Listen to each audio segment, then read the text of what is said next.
Welcome to Past Week in Politics. I'm Joe Matz.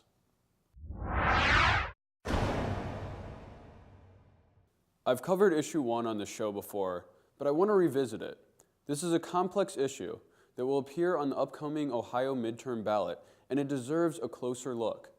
To recap, this amendment to the Constitution of Ohio would effectively reduce the amount of people in prison for low-level drug crimes.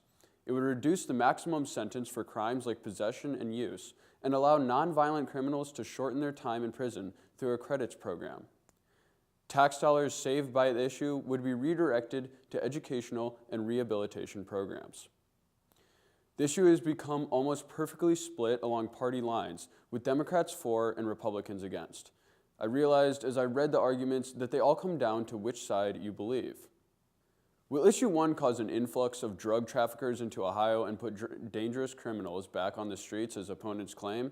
Or will it reduce crime all over by keeping first-time offenders out of penitentiaries and in treatment for their addictions, as the amendment writers intend? I decided to take my questions to OSU's Moritz College of Law. I met with Professor Douglas Berman, an expert in the field of criminal law. I asked him to explain the arguments against issue 1, specifically the Ohio State Bar Association's stance and the idea that this issue will attract drug traffickers to Ohio. So there's no doubt that what issue 1 does that I think is driving the Bar Association's opposition is it creates a maximum punishment for persons convicted of drug possession offenses. Specifically, it says first or second drug possession offenses are misdemeanors, not felonies, and even as misdemeanors, they can only result in probation sentences, not any jail or prison term. An alternative to issue 1 that has been raised by opponents is creating more drug courts, and there's a fear that if the issue passes, it will ruin the drug court model.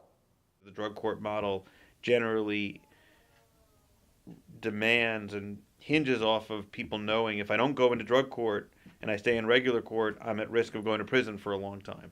And if issue 1 says, sorry, you're not at risk of going to prison anymore because you can't get prison under our new rules, people won't be willing to agree to go to drug court, and so the drug courts might go away, and that would be a shame, say, supporters of drug courts who think that these are really valuable tools to structure reactions in the criminal justice system to drug use.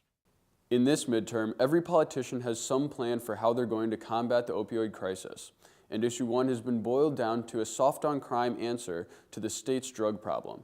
But it is bigger than that. Ohio needs prison reform, and both sides want to reduce our prison population. Issue 1 can keep people out of prison, which could reduce crime overall.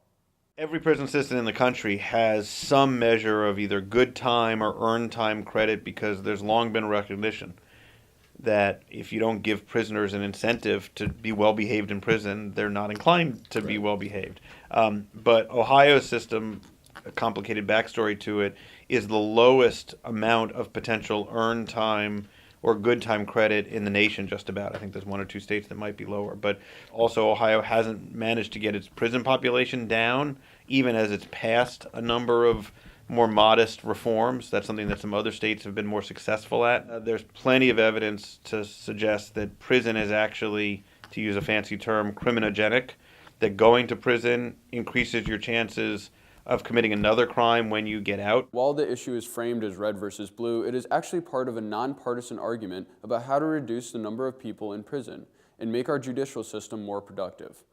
But I don't work the streets day to day, and the folks who do, I think, are speaking in good faith when they assert this is such a big problem, we don't want anything to undercut our ability to try to combat it.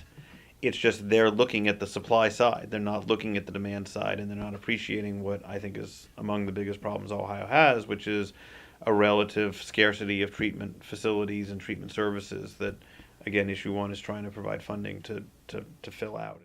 As always, I encourage Ohio voters to do more research into this and ultimately vote for or against this issue because of the direction you think it's taking Ohio, not because of the side your political party has taken. Ohio's government is currently a Republican triplex, meaning the governor, attorney general, and secretary of state are all Republicans. It has been a triplex since 2011, but this could change in the upcoming midterm if Ohio elects any of the 3 Democrats up for these offices.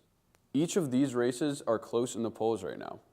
For a summary on the Attorney General and Secretary of State races, I'm going to hand it off to Lantern TV reporter Reggie Thomas.